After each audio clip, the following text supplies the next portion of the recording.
This week's question of the week. Somebody sent in a message. They asked me, hey, what are my thoughts on mat enforcers or gym enforcers? And do I have one at my gym? And how do I go about picking now? And I got a chuckle out of the question. And I thought about it and I was like, I know it's a common practice in a lot of gyms, Brazilian Jiu Jitsu gyms and probably other martial arts, to have a gym enforcer or a mat enforcer where basically what they do is, if a new person comes in, whether they're a visitor or, a new student, and, they're just sort of rough with, the other students, maybe they're doing dirty tactics like grinding their elbow into their face or, rubbing their forearm into the person's face, or like neon head, like, getting side control instead of neon belly, go over to neon skull, dropping all your weight into your knee, into their head. So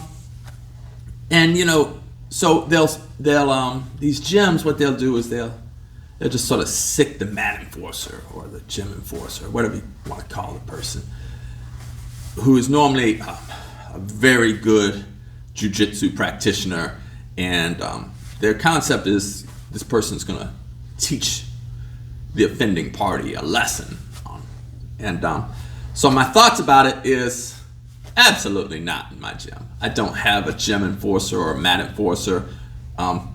If a lesson needs to be taught, I'm going to teach the lesson, but I don't teach my lessons through inflicting pain. So like if a person is brutalizing one of my students, doing some techniques that I don't approve of, or some tactics, I'm gonna pull them aside and be like, hey bro, we don't do that here. Like, don't do that. Like, maybe they come in and they're rubbing their elbows into the person's thighs in an attempt to inflict pain to cause them to open up their closed guard, for example.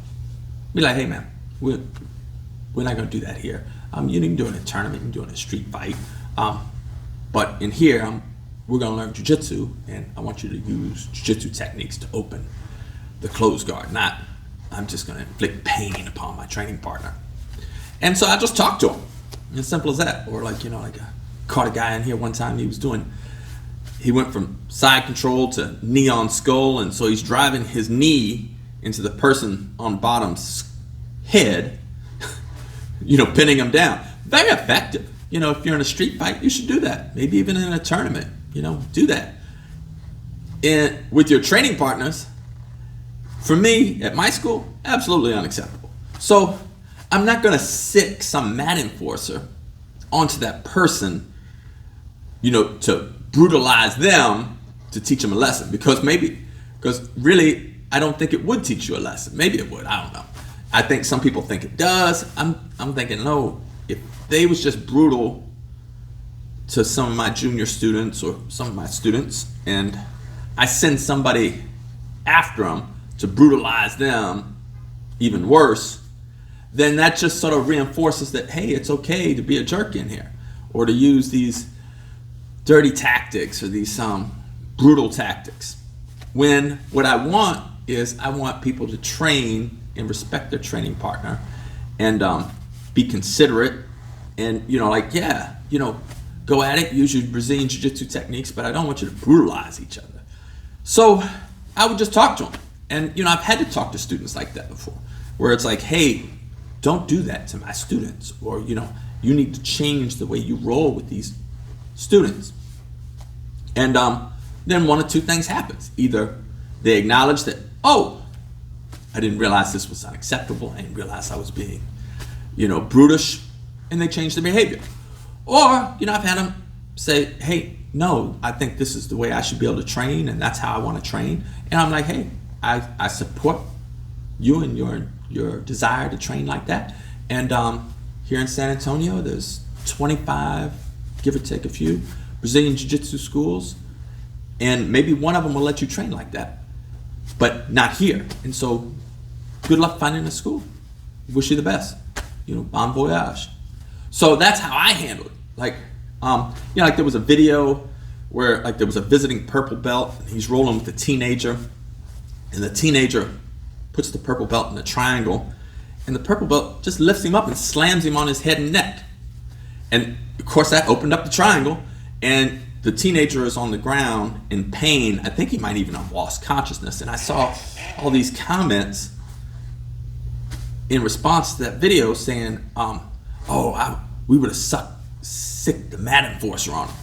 And it's like, bro, if I saw somebody do that to one of my students, especially if a purple belt that knows better, I would have to restrain myself from not sending a mat enforcer. I'd have to restrain myself from actually getting into a fight with the person. Like, oh, we're gonna go full style jiu-jitsu right now, and I'm gonna introduce you to punches, elbows, and yeah, this is gonna be a fight. This isn't, we're not training no more. You just hurt one of my kids.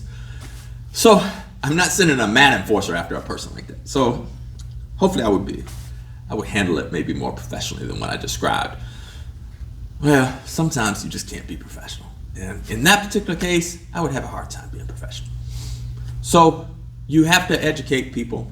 That's my philosophy. I will educate the person and let them know how they need to change their behavior. Because when people come to me, they come to me to learn Brazilian Jiu-Jitsu, not to be brutalized.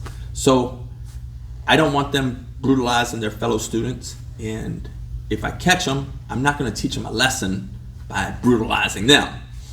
I'm going to educate them on this is what's acceptable, this is what's not acceptable. So that's the answer to this week's question of the week. Got a comment? Feel free to comment below. Share your insights, agree, disagree. And if you like this content, like and subscribe. All right, till next week. Ciao.